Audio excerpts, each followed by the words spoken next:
Aujourd'hui, on poursuit. On poursuit aujourd'hui, probablement la semaine prochaine encore, cette série intitulée Êtes-vous prêts pour la pluie? Puis, rapidement, un petit récapitulatif. Vraiment, ce qu'on veut dire ici, c'est est-ce qu'on est prêt? Est-ce qu'on est prêt pour ce que Dieu a pour nous? Parce qu'on sait, la parole dit que Dieu a des plans, des projets qu'il a pour nous, qu'il a préparés avant la fondation du monde. Puis, on veut être coopérer avec ce que Dieu a pour nous. On est co-ouvrier avec Dieu. On veut être capable non seulement de s'y attendre, comme on a dit, mais être capable aussi d'être prêt à ça. Puis c'est là qu'on parle aussi de jeûne et de prière, de comment, à travers le jeûne et la prière, on peut se préparer pour ça. Mais je suis conscient que, alors qu'on parle, la semaine dernière, on avait donné l'image d'une semence qui grandissait, la germination pour arriver par la suite à donner la plante ou l'arbre ou peu importe que Dieu a prévu de donner. Je suis conscient que dans ce processus-là, des fois, ça peut être intimidant. Il y a des gens qui m'ont déjà dit qu'ils étaient intimidés, que l'idée de dire que oui, Dieu a quelque chose de prévu pour moi, qui est plus grand que ce que moi je pourrais imaginer, qui est au-delà de ce que je peux demander ou penser, des fois, ça peut devenir intimidant. Des fois, on peut se trouver ou se sentir pas à la hauteur de ce que Dieu a pour nous. Puis vous savez, quand on est intimidé, nos réactions, des fois, ils ne sont pas justes. Quand on est intimidé, des fois, on peut figer, puis on peut se demander, mais qu'est-ce qu'on doit faire, justement, à ce moment-là? Et je ne sais pas s'il y a des gens ici qui ont été victimes déjà d'intimidation, justement. Je me souviens, moi, pour ma part, quand j'étais au début du secondaire. OK, déjà en partant, là, moi, j'ai grandi à Saint-Hyacinthe, OK? J'ai grandi à Saint-Hyacinthe dans les années 80. Donc, je peux vous garantir que des personnes de couleur, il n'en avait pas énormément. OK? Donc, déjà en partant, c'était quelque chose qui me faisait sortir un peu de la masse. Donc, je peux vous dire que j'ai entendu tout ce que j'ai eu besoin d'entendre à propos de ça. OK? Et je me souviens qu'au début du secondaire, quand je retournais à la maison, il y avait un garçon qui était plus vieux que moi, OK? Et qui n'arrêtait pas de m'achaler à chaque fois que je retournais à la maison. Puis, il n'était pas violent physiquement, mais c'était vraiment harcelant. Okay? En me criant des bêtises, en utilisant justement tous les noms que tu pouvais utiliser. Puis, des fois, je me retournais, je lui répondais, mais je lui répondais dans le sens d'essayer de me défendre, mais vraiment timidement ou quoi que ce soit, parce qu'écoute, il était plus vieux que moi, il avait du poil, OK? Et moi, je n'avais pas de poil. Donc, c'était intimidant. Puis en plus, il s'appelait Rock. Imagine? Non, c'est vrai, là, c'est vrai. Un gars qui a du poil qui s'appelle Rock, tu niaises pas avec ça, là.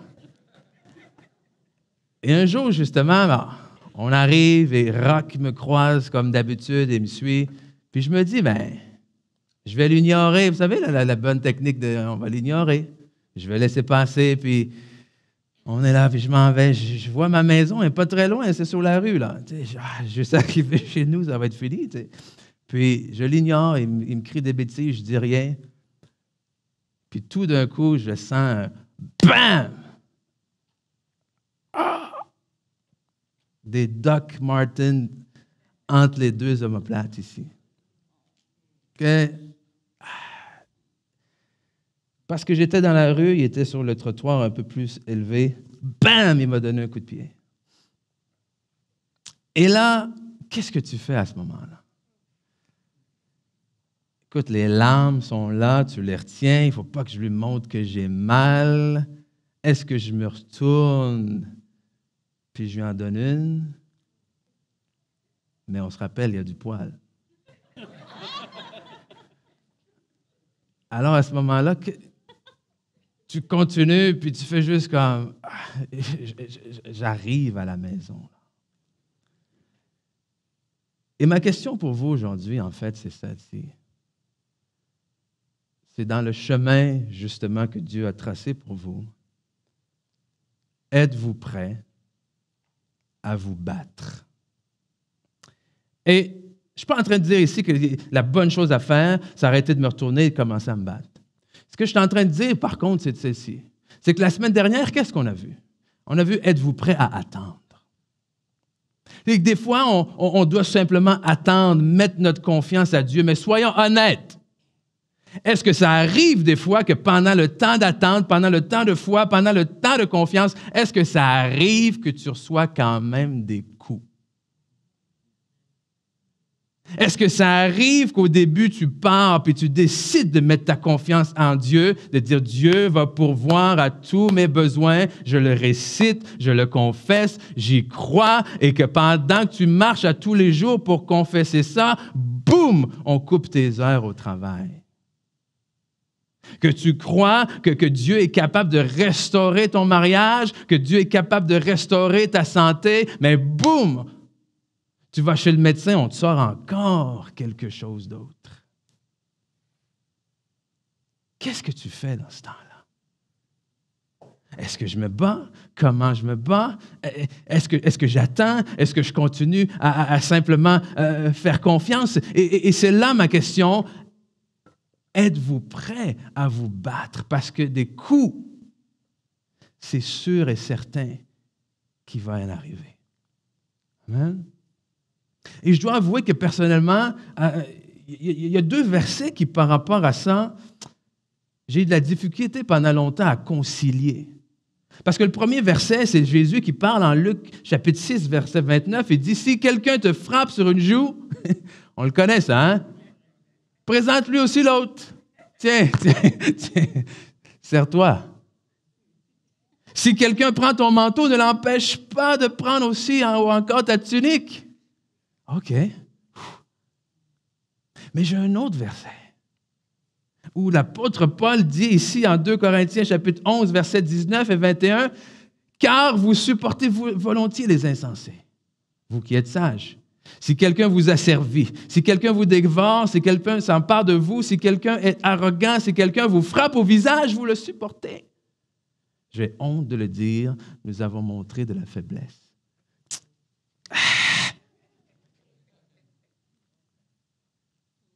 Qu'est-ce que je faisais faire là? Qu'est-ce que ça veut dire ça? Et j'ai réalisé en fait que les deux ne parlent pas exactement de la même chose. Que Jésus ici, si on remet ça dans le contexte, Jésus est en train ici de parler de quoi? Est en train de parler de notre marche dans l'amour par rapport aux autres. D'être un témoignage, de dire de ne pas répondre au mal par le mal, mais au contraire de répondre au mal par le bien. Et qu'en faisant ceci, ça allait faire comme des charbons ardents sur les gens. Et qu'ils allaient voir ce témoignage-là. Mais ici, l'apôtre Paul, lui, parle en fait de gens qui étaient en train de s'introduire dans l'Église et de donner des faux enseignements. Que ces faux enseignements déroutaient les gens dans leur vie spirituelle, dans leur marche avec Dieu. Donc, ça devient quoi, en fait? Ça ne devient pas une bagarre qui est physique ou charnelle, mais ça devient une bagarre qui est spirituelle. Et c'est de cette bagarre-là que je veux vous parler. C'est que dans ce chemin-là, dans cette attente-là, dans cette route entre où je suis aujourd'hui et où est-ce que Dieu a préparé pour moi, vous aurez des combats. Alors, on va voir aujourd'hui, justement, mais comment affronter ces combats spirituels-là. Parce qu'il faut savoir. Et des fois, c'est difficile de dire, justement, mais est-ce que je dois continuer à envoyer des CV? Ou est-ce que je fais juste rester à la maison maintenant, j'attends parce que j'en ai envoyé assez? Est-ce que je continue à répéter à mon enfant encore les mêmes affaires ou j'attends puis je me dis qu'un jour, un jour, il va finir par comprendre? Est-ce que je continue à essayer de demander à mon mari ou à ma femme les mêmes choses à chaque fois que je le vois ou tout simplement j'arrête, j'attends? Est-ce que cette espèce de tension, cette espèce de dilemme-là, c'est quelque chose que vous avez déjà vécu? Okay? La foi, l'attente, la patience. Mais il y a un moment donné où il faut que tu te lèves, n'est-ce pas? Il y a un moment donné où il faut que tu te battes, ou est-ce qu'il faut que tu résistes? Et c'est ça que je veux qu'on voit aujourd'hui ensemble. Je veux qu'on arrive à se préparer pour ce combat spirituel-là en répondant à 3 questions ensemble. On va répondre à la question, en fait, contre qui est-ce qu'on doit se battre? Quand est-ce que je dois me battre et pourquoi? Ou plutôt comment, pardon. Contre qui je dois me battre? Quand je dois me battre? Et comment est-ce qu'on doit se battre? Et déjà, pour commencer avec cette question-là, contre qui est-ce qu'on doit se battre? Vous savez, lorsqu'on entre dans un combat, dans tous les sports, la semaine dernière, c'était le Super Bowl, et je peux vous garantir que chacun des entraîneurs, là, s'est présenté au match préparé. C'est-à-dire quoi? C'est-à-dire qu'ils ont analysé, ils ont étudié, ils ont examiné leur adversaire avant de se présenter au match. Et ils ont établi leur stratégie non seulement par rapport à leur force personnelle, mais ils ont établi leur stratégie par rapport à la force et aux faiblesses de leur adversaire également. Et tous les sports font ça, et principalement, évidemment, dans les sports individuels, dans les sports de combat. Par exemple, à la boxe, les boxeurs vont étudier leur adversaire avant de se présenter sur le ring. Mais un jour, il y a un boxeur qui, lui, avait pour habitude de ne pas regarder les vidéos, de ne pas regarder les films de ses adversaires avant de se présenter. Et il justifiait cette pratique-là principalement par 2 raisons. La première de ces raisons, il se disait que l'important, c'est moi. L'important, c'est que moi, j'arrive préparé. Que si moi, je fais tout ce que je peux, du mieux que je peux, et que j'arrive au combat bien préparé, peu importe contre qui je vais me battre, je vais gagner. Et la deuxième façon, sa deuxième raison, c'est non seulement il faut que j'arrive préparé, mais lui, en étant croyant, disait, mais de toute façon, Dieu est avec moi. Si Dieu est avec moi, voilà. C'est exactement ce qu'il se disait. Okay? Mais ce qui devait arriver est arrivé un jour. Il s'est présenté sur le ring. Il n'a pas vu arriver un coup, bah! Au tapis. Et à partir de ce moment-là, sa carrière n'a plus jamais été la même. Je dirais que c'est le combat qui a mis fin à sa carrière. Et vous savez, ce qui l'a le plus ébranlé, ce n'est pas qu'il a été ébranlé physiquement, c'est qu'il a été ébranlé spirituellement. Parce que pour lui, Dieu devait ou allait le préserver de ça. Et je crois que des fois, on marche dans notre vie chrétienne et on se pose la question quand il y a un coup qui nous arrive, mais Seigneur, pourquoi est-ce que tu ne m'as pas préservé de ça? Pourquoi est-ce que telle chose est arrivée? Et je ne veux pas prétendre ce matin que j'ai la réponse à chacune de vos situations individuelles, OK? Mais il y a une chose que je sais par contre, c'est qu'il y a certaines situations dans nos vies où nous devons être conscients que nous avons un adversaire. OK? Je pense qu'on vit trop nos vies au quotidien, au jour le jour, comme ça, notre train-train, puis on oublie que nous avons un adversaire. Il y a quelqu'un qui, quand il voit cette semence-là, il ne veut pas que ça donne ça au bout. Amen? Qu'est-ce que la Bible dit dans la parabole du semeur, justement? C'est que dès que la semence est semée, et là, il nomme cet adversaire, qu'est-ce qu'il dit? Il dit que qui? Le diable vient aussitôt. Aussitôt. Pour l'arracher, pourquoi? Pour justement que ça ne porte pas de fruits. Donc, la première chose que vous avez besoin de savoir, c'est que votre combat n'est pas contre votre patron, votre combat n'est pas contre votre femme, votre combat n'est pas contre vos enfants, contre votre mari, votre combat, votre adversaire, c'est le diable.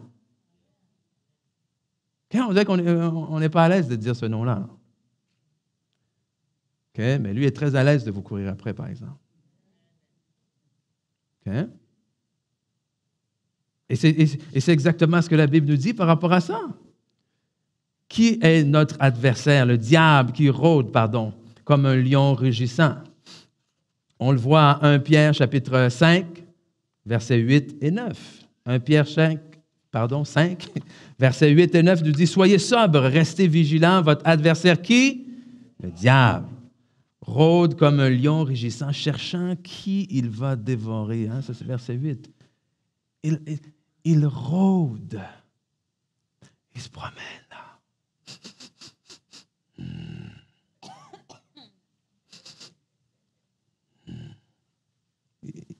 Il cherche qui il va dévorer.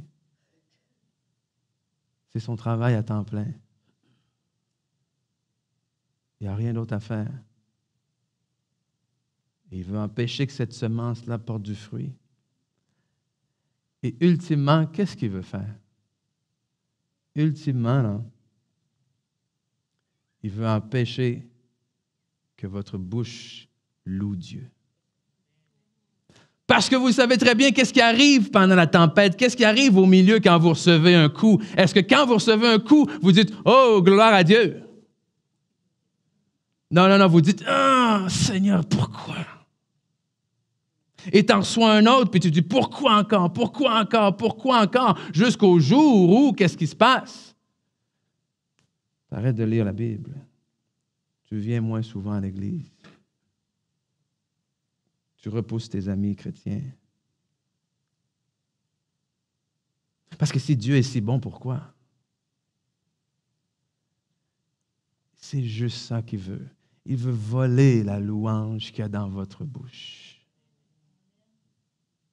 Parce qu'un jour, il était là, auprès de Dieu. La Bible nous dit, Lucifer, un ange de lumière qui était grand en beauté, mais que ce n'était pas suffisant pour lui d'être élevé, d'avoir cette position-là, d'être aussi beau, d'avoir ce prestige auprès de Dieu. Lui voulait être au-dessus de Dieu, donc il s'est rebellé contre Dieu. Dieu l'a chassé. Et maintenant, qu'est-ce qu'il fait? Il s'attaque à Dieu. Et il s'attaque à Dieu comment?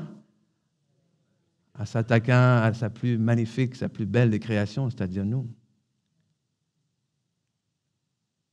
Et tout ce qu'il veut, tout ce qu'il cherche, c'est que vous arrêtiez d'élever le nom de Dieu. Hein? 1 Jean 10, le voleur ne vient que pour dérober, égorger et détruire. Moi, je suis venu afin que les brebis aient la vie et qu'elles soient dans l'abondance. Dérober, égorger et détruire.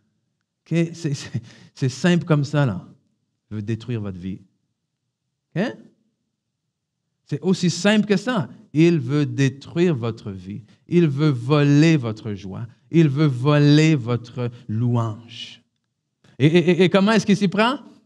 Il s'y prend, la Bible dit, c'est ce qu'il est. Il s'y prend en volant, c'est un voleur, n'est-ce pas? D'autres façons qu'il va s'y prendre pour ça. C'est un menteur, il va mentir, il va vous distraire. OK? Parce que s'il ne peut pas vous arrêter d'avancer, qu'est-ce qu'il va faire? Il va essayer de vous diriger dans la mauvaise direction. Hein? Il va vous attaquer par le découragement. Il va vous séduire. Il va mettre des choses devant vous. Qu'est-ce qu'il va faire d'autre? Il va utiliser cette colère ou ce non-pardon qu'il y a dans votre cœur. La Bible nous dit qu'il faut se pardonner les uns les autres. Pourquoi? Ne pas laisser de porte, ne pas laisser d'accès. Hein? Le non-pardon est un accès qu'on laisse au diable d'agir dans notre vie. C'est écrit dans la parole de Dieu. Donc, c'est sérieux, là. Donc, déjà, sachons que nous avons un adversaire et que notre combat est contre lui. Ceci étant dit, il faut être conscient de ça. Mais le diable n'est pas responsable de tout ce qui vous arrive dans votre vie. Okay? Je veux quand même dire ça, là. Parce qu'il y a des gens, là, que tout ce qui vous arrive, c'est jamais de votre faute. C'est mon mari, c'est ma femme, ou sinon, c'est le diable. OK? De dire que là, c'est la 5e fois en 2 semaines que tu es arrivé en retard au travail, puis que là, ton patron t'appelle dans le bureau, dit « ça suffit, out ». Puis tu dis « l'ennemi m'a enlevé ma job ». Non. Tu es juste trop paresseux et indiscipliné pour te lever. Allô? OK? Arrêtez ça, là. L'ennemi est rentré dans ma maison, puis on n'arrête pas de chicaner, puis de... Non. Vous avez juste décidé de ne pas marcher dans l'amour. Parce que je vais te dire quelque chose que je vais expliquer, OK? Parce que Satan fonctionne un peu comme Dieu. C'est-à-dire qu'il ne peut pas vous obliger à faire quelque chose que vous ne voulez pas faire. Donc, Dieu vous suggère par son Saint-Esprit, « Hey, quand tu rentres à la maison ce soir, au lieu de péter ta coche, respire, prends-la dans tes bras et dis-lui que tu l'aimes. Mais lui, il vous suggère autre chose. Fais-toi respecter. À un moment donné, il va falloir que ça arrête. OK? Donc, après, tu vas dire, ah, l'ennemi. Oui, mais pendant que lui parlait, lui aussi parlait. Amen? Donc, on va arrêter de mettre toutes les fautes sur lui. Autant qu'il est là, autant qu'il agit, autant qu'il veut détruire et qu'il faut être conscient que des fois, il y a des choses qui nous arrivent dans notre vie, puis on se demande, mais pourquoi encore? Puis il faut juste réaliser que là, hey, là, c'est pas contre la chair et le sang, il y a une bagarre spirituelle et tu dois prendre autorité. Mais autant que d'autres fois, il faut se regarder dans le miroir puis dire, non, c'est ta faute là, OK? Que écoute, je dis ça, je ne sais pas combien de fois à mes enfants dans une journée, là. Tes décisions ont des conséquences. Et on va dire ça à mes amis. Mes décisions ont des conséquences qui n'ont rien à voir avec le diable. OK? Si tu as décidé de rouler plus vite que la limite permise, le diable n'a pas volé ton argent. Non, sérieusement, là. Je veux juste mettre un peu d'équilibre dans tout ça, là. Il faut arrêter de penser que tout ce qui se passe, c'est à cause du naturel, puis de comprendre qu'on a un ennemi qui est spirituel, mais arrêter de tout mettre le blâme sur lui aussi. OK? Adam, c'est la femme, c'est le diable. Bon, OK. Et on comprend un peu comment ça se passe, là. Ensuite, non seulement contre qui on va se battre, mais juste, quand est-ce que je dois me battre? C'est la deuxième question.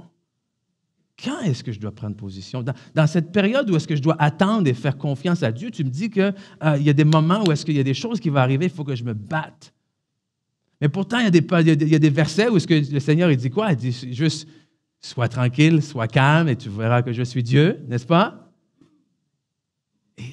Mais il y a d'autres passages où est-ce que je dois prendre cette autorité, n'est-ce pas? Donc, quand est-ce que je dois le faire? Et ce n'est pas dès qu'il y a quelque chose qui ne fait pas notre affaire, là, on s'entend. Il y en a certains ici, là, vous êtes assez prompts là, à vous battre, là. Hein, à vous ostiner pour un tout puis un rien. Là. Moi, je ne suis pas très ostineux, OK?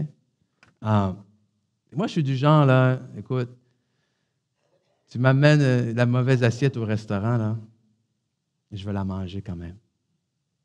Okay? Je te le dis, là, pourquoi je me sens mal de retourner l'assiette? J'ai pitié pour le cuisinier que je vais retourner l'assiette, là.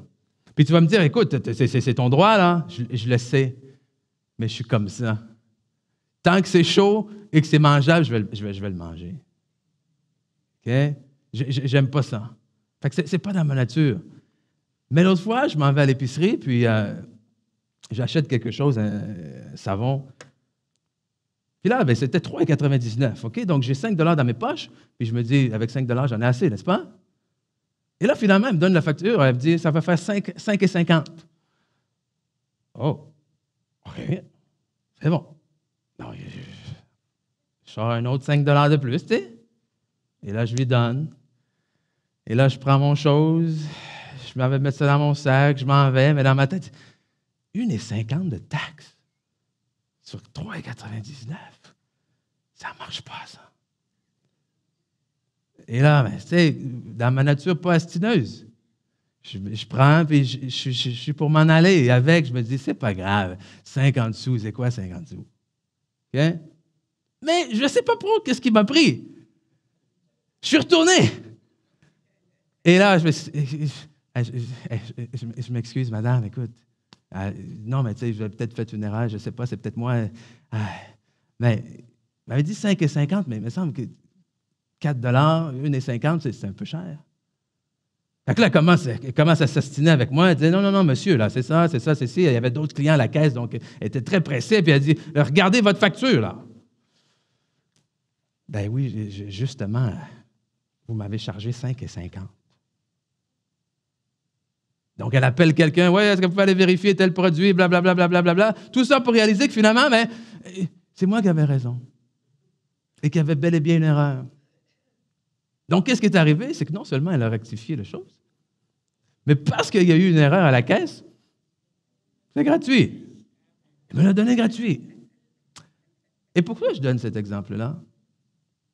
Parce que c'est la réponse à notre question. Quand est-ce que je dois me battre? Quand ce que je reçois est différent de ce qui est écrit.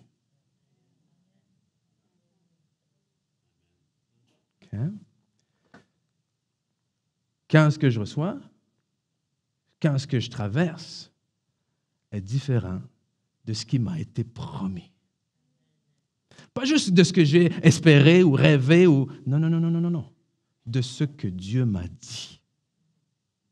Et c'est là que je vous pose la question, qu'est-ce que Dieu vous a dit? Parce que si vous traversez des choses et si l'ennemi vous envoie des choses qui sont différentes de ce que Dieu vous a dit, alors là, c'est le temps de vous lever et de vous battre. Amen? Et on le voit avec les disciples de Jésus lorsqu'ils sont sur la barque, et que la tempête se lève. En Marc chapitre 4, versets 35 à 40. Ce même jour, sur le soir, Jésus leur dit à ses disciples, « Passons de l'autre bord, à l'autre bord. » Après avoir renvoyé la foule, ils emmenèrent dans la barque où ils se trouvaient. Il y avait aussi d'autres barques avec lui. Il s'éleva, verset 37, un grand tourbillon et le flot se jetait dans la barque au point qu'elle se remplissait déjà. Et lui, il dormait à la poupe sur le coussin. Ils le réveillèrent et lui dirent, « Maître, ne t'inquiètes-tu pas de ce que nous périssons? » S'étant réveillé, il fit quoi? Il menaça le vent et dit à la mer, « Silence, tais-toi. » Et le vent cessa et il eut un grand calme. Puis il leur dit, « Pourquoi avez-vous eu ainsi peur? Comment n'avez-vous point de foi? » Ils furent saisis d'une grande frayeur et ils se dirent les uns aux autres, « Quel est donc celui-ci à qui obéissent même le vent et la mer? » Lorsqu'ils sont embarqués, lorsqu'ils sont montés dans la barque, Jésus leur a dit quelque chose de très clair. Qui était quoi? Passons l'autre bord. Okay? Si Jésus te dit passons de l'autre bord, ça veut dire qu'il a l'intention que tu passes de l'autre bord. Alors, lorsqu'il s'élève une tempête dans le chemin, c'est là que tu dois toi aussi t'élever et menacer tout ce qui vient contre toi et prendre ton autorité. Amen? Quand est-ce qu'on se bat? Quand est-ce que tu reçois? Quand est-ce que tu vis? Quand les circonstances essaient de dire autrement. Et on appelle ça quoi, justement? C'est le combat de la foi. Ce qui répond à notre troisième question. Comment est-ce qu'on se bat? On se bat par la foi. On se bat avec la foi. La suite de 1 Jean 5, verset 8, lorsqu'on parle du diable qui rôde comme un lion rugissant. Le verset 9, soyez sobres, verset 8, restez vigilants. Votre adversaire, le diable, rôde comme un lion rugissant, cherchant qui dévorer. Verset 9 nous dit, résistez-lui avec quoi? Une foi inébranlable. Résistez-lui avec une foi inébranlable, sachant que les mêmes souffrances sont imposées à vos frères et sœurs dans le monde. Premièrement, ils disent, vous n'êtes pas les seuls, là. Okay? Vous n'êtes pas les seuls à qui les tempêtes arrivent. Et des fois, c'est vrai qu'on a l'impression qu'on est seul, que personne ne nous comprend. Non, vous n'êtes pas les seuls. Okay? Et on a le réflexe un peu comme les disciples dans la barque.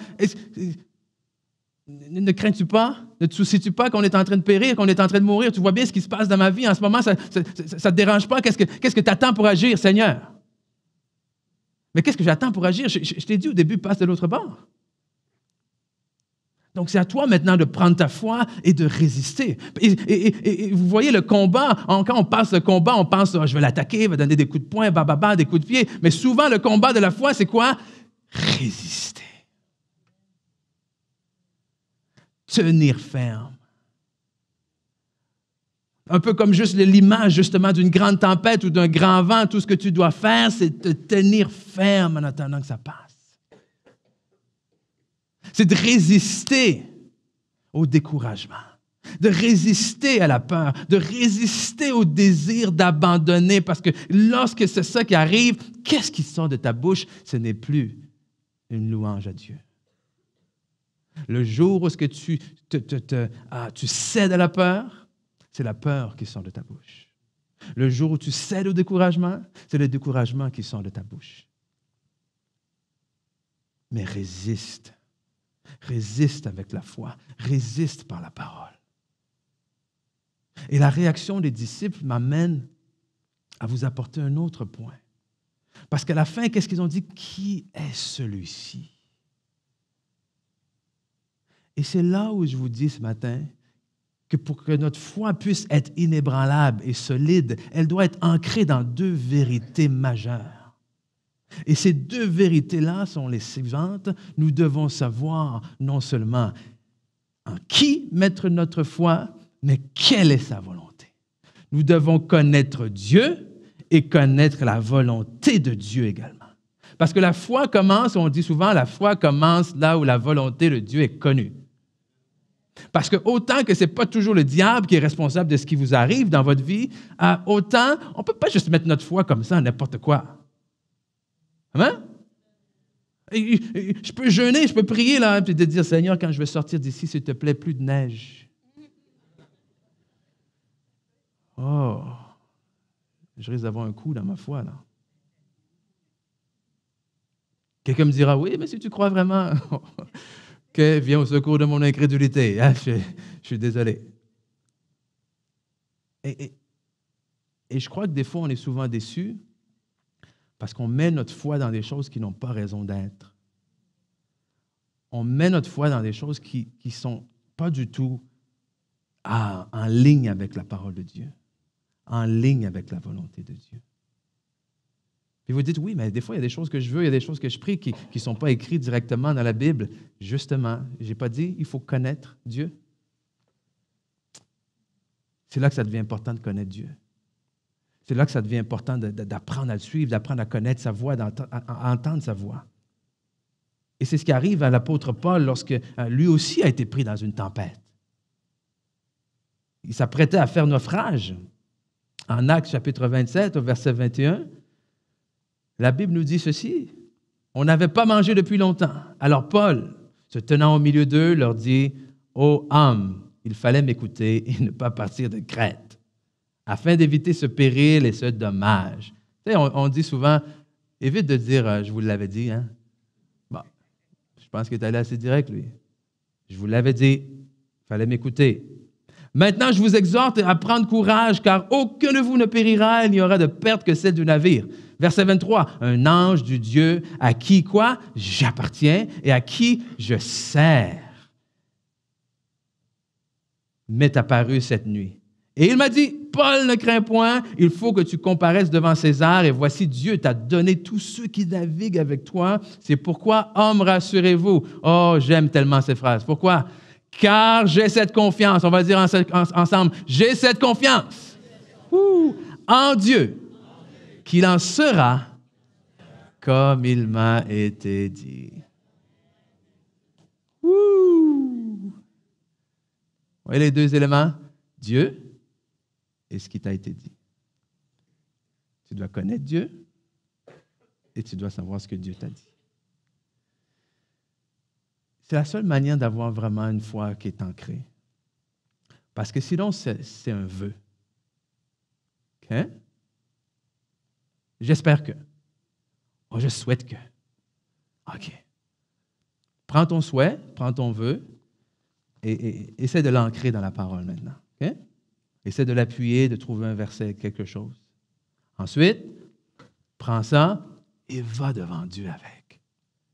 Cette semaine de jeûne et de prière, c'est une semaine pour ça. C'est une semaine pour aller chercher une direction. C'est une semaine où vous allez prendre une situation dans votre vie, que vous allez la mettre devant Dieu, et puis vous allez dire, Seigneur, parle-moi. Seigneur, montre-moi. Parce que vous voulez bouger sur la parole de Dieu. pas sur la parole des hommes, pas sur vos émotions.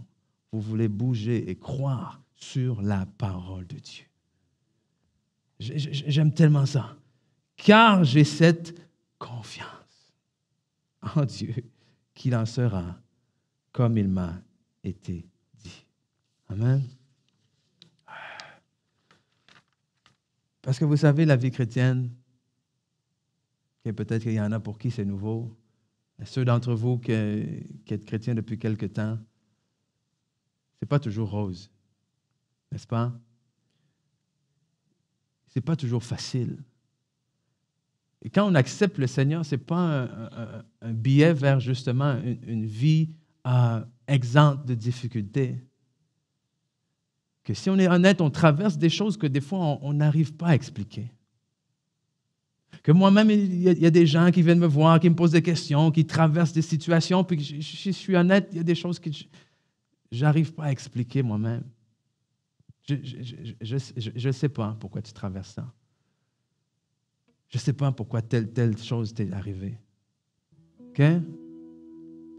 Puis je trouve même que des fois, ça devient dangereux quand on essaie absolument d'avoir une réponse. OK? On a tellement blessé des gens des fois. On leur dit, mais tu sais, ça t'arrive dans ta vie parce que tu as fait ça. Parce que Dieu est en train de te punir parce que tu as fait ci.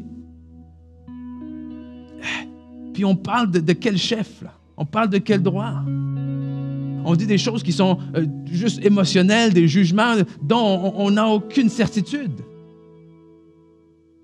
Est-ce que nos choix ont des conséquences? Oui. Est-ce que nos péchés, parce qu'on se soumet au diable lorsqu'on pêche, est-ce qu'en lui laissant la porte ouverte, est-ce que ça arrive des choses dans nos vies? Oui.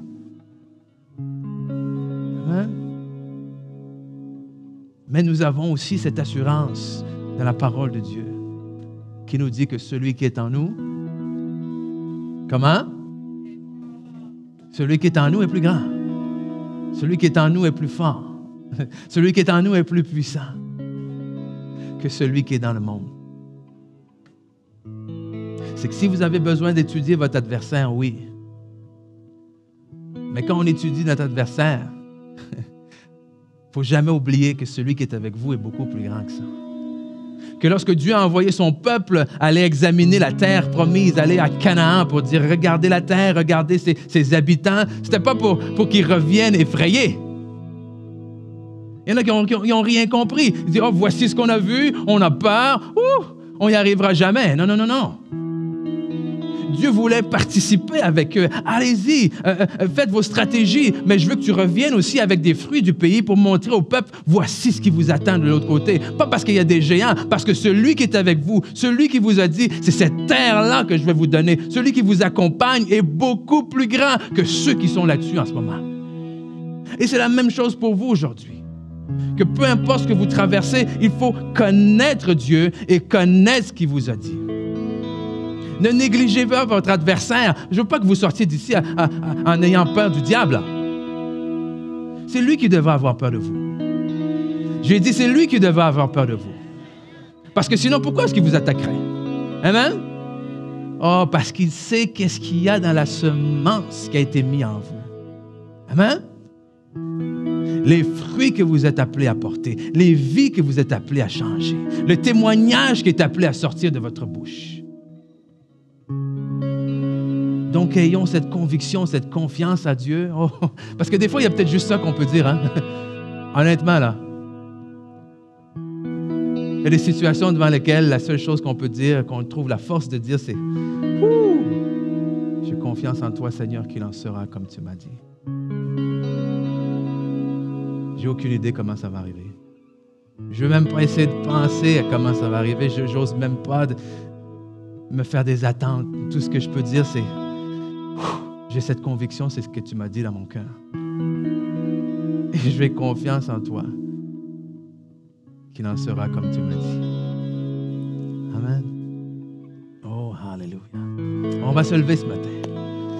On va se lever si vous voulez bien. Je ne sais pas ce que vous vivez en ce moment. Mais je veux que vous sachiez ceci. Celui qui est en vous est plus grand que celui qui est dans le monde. Amen. Celui qui est avec vous est plus grand que celui qui est contre vous. Celui qui essaie de vous mettre les bâtons dans les roues, amen, arrive pas à la cheville de celui qui vous a appelé. Il vous a appelé, il vous a oint, il vous a équipé. Il a dit, je vais être avec vous à tous les jours, jamais je ne vous abandonnerai. Et c'est facile de ressentir que Dieu nous a abandonnés au milieu de la tempête. Là. Hein? C'est facile de croire que entre guillemets, je m'excuse, j'ai dit à mes enfants de ne pas dire ça, c'est facile de croire qu'il s'en fout. Hein? Pourquoi? Parce que, oui, quand tu dors au milieu de la tempête, j'ai l'impression que tu t'en fous. Quand tu dors pendant que moi je suis en train de chavirer, j'ai l'impression que tu ne te soucies pas de ce que je vis en ce moment-là. Mais peut-être qu'il dort parce qu'il sait quelque chose que vous ne savez pas. Peut-être qu'il sait ce qui vous attend à l'autre côté, n'est-ce pas? Peut-être que lui a dit, on s'en va à l'autre côté, donc vous me réveillerez quand on sera arrivé à l'autre côté. Amen? Il sait ce qui vous attend de l'autre bord. Donc, restons ancrés dans cette foi-là. Et ce matin, justement, mais je veux donner la chance, avant qu'on quitte, à ceux et celles qui n'ont pas encore mis leur foi en Seigneur Jésus, c'est-à-dire de croire qu'il est le Fils de Dieu, qu'il est mort et ressuscité pour vos péchés. La Bible nous dit qu'en 1 Jean, chapitre 5, versets 4 et 5, tout ce qui est né de Dieu triomphe du monde. Ouh! Et la victoire qui triomphe du monde, c'est quoi? C'est notre foi. Car verset 5, qui est celui qui a triomphé du monde, sinon celui qui croit que Jésus est le Fils de Dieu? Est-ce que j'ai des gens qui croient que Jésus est le Fils de Dieu ici ce matin? Amen? Donc, ce que je viens de lire là, qui ne sort pas de moi, mais qui sort directement de quoi? De la parole de Dieu, vient nous dire que vous avez triomphé du monde. Et je vais inviter d'autres personnes ce matin à prendre la position de vainqueur. Et c'est simple. C'est de croire, comme c'est écrit, comme on vient de lire, que Jésus-Christ est le Fils de Dieu, qu'il est mort, qu'il est ressuscité pour vos péchés, et que lorsqu'il est mort, il a vaincu votre adversaire. Il a vaincu notre ennemi. Donc, si vous êtes là ce matin et que pour la première fois, vous voulez dire oui, oui, je veux donner ma vie au Seigneur Jésus. Oui, je veux entrer dans la famille de Dieu. Oui, je veux entrer dans les plans, les projets merveilleux qu'il a pour moi avant la fondation du monde. Donc, juste levez votre main là maintenant, où est-ce que vous êtes? Où est-ce que vous êtes maintenant? Soyez pas gênés, dire oui. Oui, je crois que Jésus-Christ est le Fils de Dieu. Et on va faire cette prière ensemble ce matin. Amen. Alléluia. Oui. Oh, gloire à Dieu. Merci, Seigneur. Oh, merci, Seigneur. Oh, on va prier ceci ensemble, si vous voulez bien. On va dire, Père éternel, je te remercie d'avoir envoyé ton Fils pour moi, payer pour mes péchés et me donner la vie éternelle. Donc aujourd'hui, je confesse de ma bouche que Jésus-Christ est le Fils de Dieu, que je remets ma vie entre ses mains et je reçois cette vie nouvelle. Et parce que je suis né de Dieu, je triomphe du monde. Et celui qui habite en moi est plus grand que celui qui est dans le monde. Celui qui est en moi est plus grand que celui qui vient contre moi. Oh, et si vous croyez ce que vous venez de dire ce matin, on va dire ensemble, Amen, Amen, Amen et Amen. Gloire à toi, Seigneur Jésus. Oh, merci, Seigneur. Merci pour ce que tu fais dans nos vies. Oh, Alléluia. Merci que lorsque nos propres capacités s'arrêtent, Seigneur, toi, tu interviens. Merci parce qu'au milieu de la tempête, même lorsque on ne voit rien, tu restes calme. Et c'est ton calme, Seigneur. C'est ton calme qu'on veut avoir, Seigneur. Ton calme pour avoir cette foi, cette confiance en toi que oui, nous passerons de l'autre côté. Mais aide-nous à avoir la sagesse. Aide-nous à avoir le discernement, Seigneur, mais aide-nous surtout à avoir cette audace de savoir quand nous lever, quand prendre autorité, quand menacer le vent et la tempête qui se lèvent contre nous, parce que nous déclarons, Seigneur, que nous passerons de l'autre bord. Nous déclarons, Seigneur, qu'il en sera comme tu nous as dit. Amen. Oh, Alléluia, gloire à Dieu. Merci, merci, merci. Et encore une fois, je ne sais pas ce que vous vivez, mais ma prière vraiment, c'est que Dieu fasse et Dieu accomplisse dans vos vies ce qu'il vous a promis. Et pour ça, soyez prêts à vous battre. Bonne semaine. Bonne semaine.